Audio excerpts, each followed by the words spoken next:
કે આમ આદમી પાર્ટીની અત્યારે એટલી ગુજરાતમાં લોકપ્રિયતા વધી છે, માનનીય અરવિંદ કેજરીવાલજી કામની રાજનીતિથી પ્રેરાઈને દરરોજ મજબૂત લોકો જોડાઈ રહ્યા છે.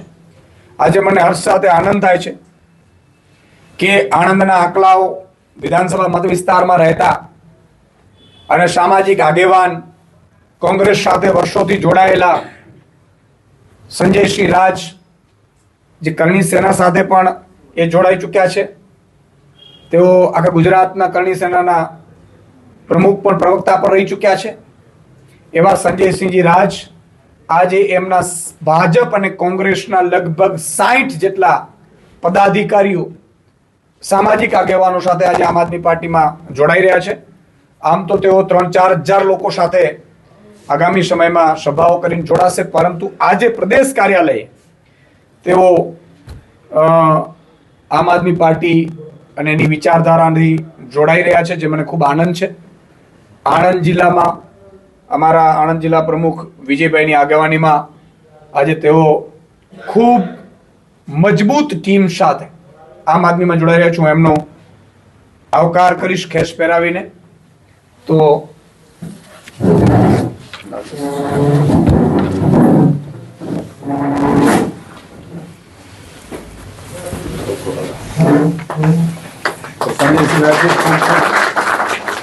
સ્વાગત છે આપનું આમ આદમી પાર્ટીમાં.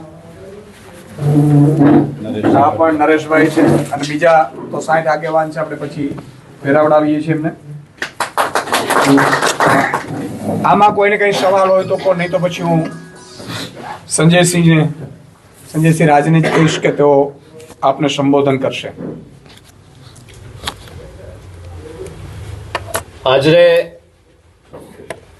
આમ આદમી પાર્ટી કાર્યાલય અમદાવાદ ખાતે આમ આદમી પાર્ટીના રાષ્ટ્રીય સંયોજક માનનીય અરવિંદ કેજરીવાલજીની સ્વચ્છ રાજનીતિ, લોકો માટેની રાજનીતિ, ગરીબ લોકો માટેની રાજનીતિ પ્રેરાય અને માનનીય ગુજરાત પ્રદેશ પ્રમુખ માનનીય ઈશુદાનભાઈ ગઢવીના સાનિધ્યમાં એમની વાતોથી, એમના કામથી લોકો માટેની જે લડત છે એ મજબૂતાઈ લડતને જોઈ અને આજે કોંગ્રેસ પાર્ટીને છોડી, એ ભારતીય જનતા પાર્ટીના પ્રલોભનોને છોડી અને આજે હું આમ આદમી પાર્ટી જોઈન કરું છું. એક સામાજિક આગેવાન રહી ચૂક્યો છું. શ્રી ક્ષત્રિય કરણી સેના પરિવારનો ગુજરાત પ્રદેશ પ્રવક્તા પણ છું. કોંગ્રેસ પાર્ટીમાં પણ પ્રવક્તા તરીકેની ફરજ અદા કરી છે. અને જ્યારે ફરજ અદા કરી, જે હોદ્દા પર હતો એ હોદ્દાને ખૂબ મજબૂતાઈથી એડી ચોટીનું જોર લગાવી અને પાર્ટી માટે કામ કર્યું. પરંતુ ક્યાંક મને એવું લાગ્યું કે આંતરિક જૂથવાદના કારણે આ લોકોનો, યુવાનોનો અવાજ દબાવી દેવામાં આવે છે. એવું અંદરથી એવું લાગે છે કે કદાચ કોંગ્રેસ પાર્ટી એ ભારતીય જનતા પાર્ટીના ઈશારે ચાલતી હોય, જાણે કોન્ટ્રાક્ટ પ્રથાથી જ ભાજપના ઈશારે કોંગ્રેસ પાર્ટી ચાલતી હોય મને દેખાઈ આવ્યું. અને આંતરિક નાના જે એમના આગેવાનો છે, એમના જૂથવાદના કારણે આજે હું આમ આદમી પાર્ટી માનની ઈશુદાનભાઈ ગઢવી સાહેબના હાથે આજે ખેસ ધારણ કરું છું. હર્ષની લાગણી અનુભવું છું. મારા આણંદ જિલ્લાની વાત કરું, આંકલાવ તાલુકાની વાત કરું તો એ આંકલાવ તાલુકો જેને ચરોતર કહેવાય, જેમાં ખેતીવાડી પાકે, હજારો યુવાનો કેટલાય વર્ષોથી સાહેબ જીઆઈડીસી ની માંગ માટે લડી રહ્યા છે. 50-50, 70-70 કિલોમીટર સુધી જીઆઈડીસી કામ કરવા માટે બીજે જવું પડે. તાળ હોય, તડકો હોય, અને એમાંય વળી હમણાં જ ગંભીરા બ્રિજની એક દુર્ઘટના ઘટી. એ ગંભીરા બ્રિજ તો તૂટ્યો, પરંતુ કેટલાય લોકોના સપનાઓ તૂટ્યા, કેટલાય મા બાપની આશાઓ તૂટી. મારે એ કહેવું છે કે આ રોડ પરના ખાડા તો કદાચ એ લોકો પૂરી દેશે, પણ કોઈકના જીવનમાં પડેલા ખાડાની જે ખોટ છે એ કોણ પૂરશે? કોણ સમજશે એ વેદનાઓ? એ હજારો યુવાનો આજે સાહેબ 70-70 કિલોમીટર ફરી અને જાય છે.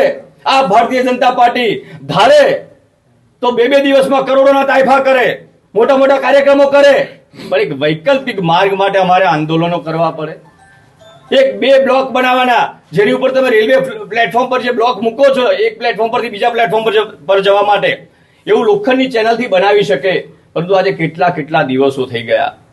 એ બિચારા બાપડા વલખા મારે છે. એ યુવાનોનો પગાર કેટલો? 10,000, 12,000, 15,000, એમાં તો 4-4, 5-5 હજાર પેટ્રોલમાં જાય. ઘર ચલાવવાનું સાહેબ દેવાદાર બની ગયા છે અને દેવાના કારણે જે હપ્તાવાળા હોય લોન વાળા હોય એમના ઘરે આવીને અભદ્ર ભાષામાં ગાળો બોલે અને જેના કારણે યુવાનો વ્યસનના રવાડે ચડી ગયા. વિચાર કરો. આંકલાઓની વાત કરીએ તો આંકલાઓ નગરપાલિકામાં કેટલાય વર્ષોથી શાસન છે અને હમણાં કદાચ જોયું છે તમે કે નગરપાલિકામાં ઉપર છલ્લું બધું સારું દેખાય પરંતુ જે ગટરનું જે ગંદુ પાણી કાઢે છે એટલું બધું મોટું તળાવ ભરેલું છે અને આખિરકારમાં એવો કોઈનો હુકમ મળ્યો કે ગંદુ પાણી પેલી નહેર ખાતામાં કાઢવામાં આવ્યું છે. હવે નહેરમાં કોઈ પાણી જતું ન હોય, ફાટેલું હોય, જેના કારણે ખેતરોમાં એ ગંદુ પાણી જાય છે. જે ખેતી કરવા માટે ખેડૂતો જાય એમના પગમાં કોવારો થાય, ચામડીના રોગો થાય. તો એ કામ નથી આ લોકો કરી શકતા.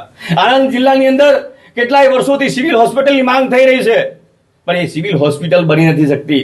એક વાર નહીં, બે વાર નહીં, ત્રણ વાર ખાતમુહૂર્ત કર્યું પરંતુ કશું જ થતું નથી. તો આ કારણ શું? કે ભય, ભૂખ અને ભ્રષ્ટાચારથી આ લોકો બધા પીડિત છે. આ ભારતીય જનતા પાર્ટી ધર્મના નામે મત માગે, ક્યારેક ગાયના નામે મત માગે. અને હમણાં જ મેં એક મીડિયામાં જોયું હતું કે આ ભારતીય જનતા પાર્ટીના રાષ્ટ્રીય પ્રવક્તા સુધાંશુ ત્રિવેદીએ એક નિવેદન આપ્યું.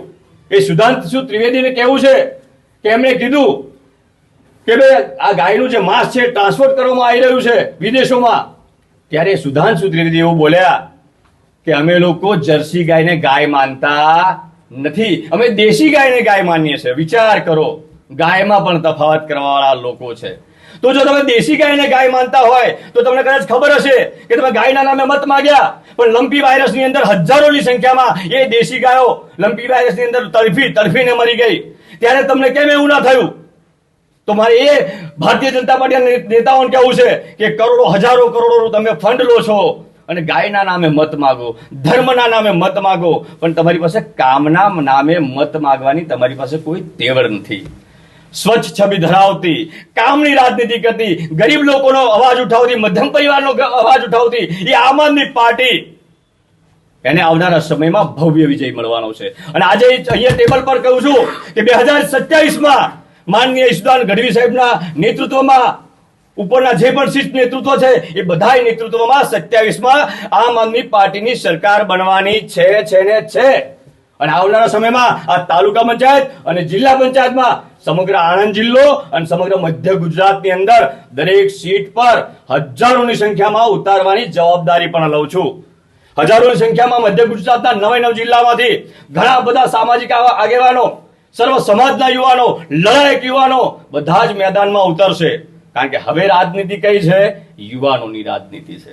યુવાઓ આગળ આવશે અને આપના નેતૃત્વમાં અમને સ્થાન મળે, મજબૂતાઈથી જવાબ આલીએ અને ખોખલો વિરોધ નહીં, ભેળસેળીઓ વિરોધ નહીં, મજબૂતાઈથી ગમે તે હોય આંખોમાંથી આંખો નાખી અને એમને જવાબ આપવા માટે અમે લોકો તૈયાર છે. ત્યારે આપ સૌને કેવું છે કે કોરોના કાળ ગયો, એ કોરોના કાળમાં ઓક્સિજન માટે લાઈન લાગી, સ્મશાનમાં લાઈન લાગી, દવાખાનામાં લાઈન લાગી, પરંતુ આ લોકો સારી હોસ્પિટલ ના બનાવી શક્યા. એ મોરબીમાં ઝૂલતો બ્રિજ તૂટી પડ્યો, 140 થી પણ વધારે લોકો મૃત્યુ થયા, પણ એમને બચાવ કામગીરી કરવા માટે જ્યારે મોકલવામાં આવ્યા ત્યારે બસમાં બધા ગયા. જે બચાવ કામગીરી, જે રાહત કર્મીઓ હોય એમને બસમાં મોકલવામાં આવ્યા અને જે ફોટોગ્રાફી કરવાવાળા જે નેતાઓ છે એ હેલિકોપ્ટરમાં જોવા ગયા. હવે તમે વિચાર કરો, પહેલા જો હેલિકોપ્ટર રાહત કર્મીઓને આપ્યું હોત તો કેટલા લોકોનો જીવ બચ્યો હોત. બરોડાની અંદર પેલા નાના બાળકો એ પેલા બોટ કાઢ બોટમાં ગયા. હવે એ નરેન્દ્ર મોદીજી જે દરિયા કિનારે ફરવા જાય, સીન સપાટા કરવા જાય, પગની પાણી ના પલળે, એ પગની પાણી ના પલળે એટલામાં એ દરિયા કિનારે જાય તો એમને પહેરવા માટે મોદીજીને જેકેટ છે, પરંતુ એ નાના બાળકો વડોદરાની અંદર બોટકાંડમાં મૃત્યુ પામ્યા. જો કદાચ એમને જેકેટ પહેરાવ્યા હોત તો એમનું મૃત્યુ ના થયું હોત. એ સુરતની અંદર તક્ષશિલા કાંડ થયો, 4 માળની સીડી ના બનાવી શક્યા, રીંગણાનું જાણે ભરતું થતું હોય એવા છોકરાઓનો ઓળો થઈ ગયો, બરીને ખાક થઈ ગયા. કદાચ એ મા બાપના કદાચ એક દીકરો હશે, એક દીકરી હશે, તો વિચાર કરો કે એ સુરતમાં એ બાળકોને મા બાપ પર શું ગુજરી હશે.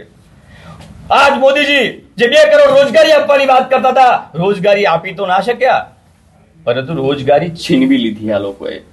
વધુ ન કહેતા ચોક્કસપણે આપ મીડિયા કર્મી જે મિત્રો છો, આ લોકશાહીનો ચોથો આધાર સ્તંભ ગણાય એ આપ છો. આપ જે બતાવો એ જ દુનિયા જોવાની છે, એ જ લોકો જોવાના છે.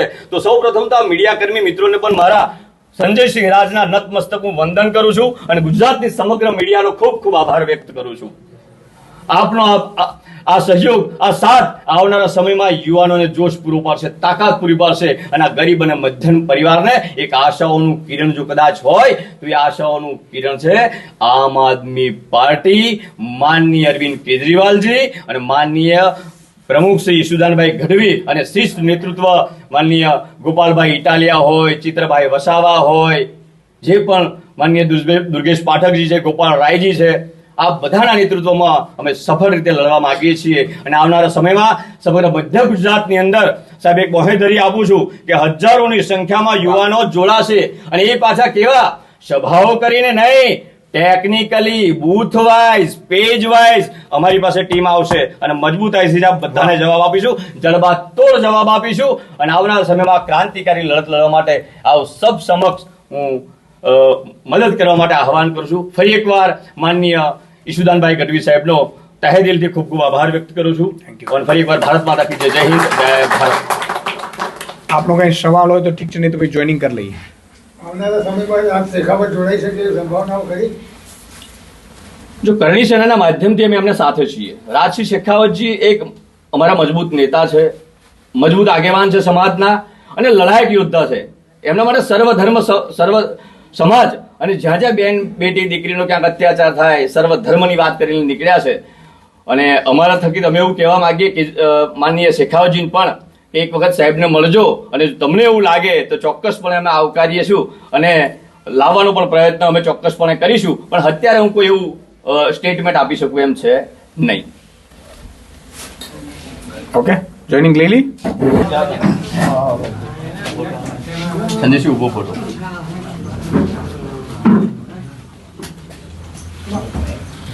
આવી ગયો તો થોડા હાથીને પાડો.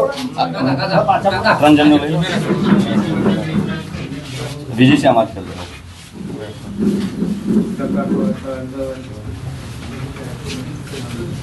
નિવેદી પાડો. વાહ, ઓકે. તો આમ જતા રહીએ એટલે એમથી નીકળે. વાહ, આવી જાઓ. ધીરે ધીરે થઈ જાઓ. વન બાય વન આવતા જ. ભાજપમાં આ વખતે આ તાલુકો બચાવ લડશે આ વખતે. અચ્છા, વાહ. જીતો એવી કામ રાખી જરા. આમ નીકળતા જશો ને જગ્યા સારી. પછી બધા ભેગા એક કેસ પહેરીને આપણે કરી લઈએ હા, ફોટો. સંજય બી ગોસ્વામી છે. અચ્છા, વાહ. મજબૂત છે અમારું છે. અરે વાહ. હરિચંદ્રસિંહ રાઠોડ મારા મિત્ર છે. સ્કૂલના મિત્ર છે. નેટવર્ક છે. ફોટા લેજો. ભાઈ પાછળ આવી જજો. અહીંયા પાછળ આવી જાઓ બધા. મહેશજી બઢિયા. બસ આ ફોટો ફોટો બધા.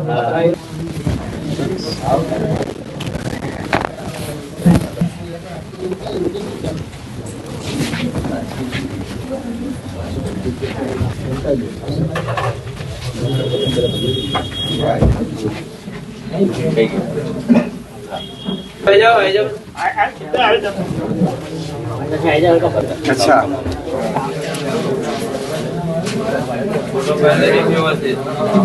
રણજીતસિંહ આવી જાઓ.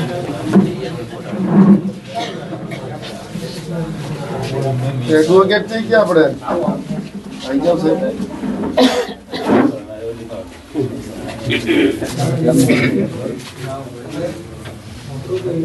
આવી જાઓ.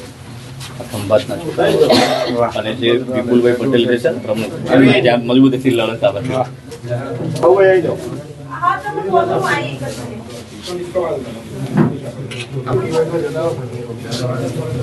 આવી જાવ.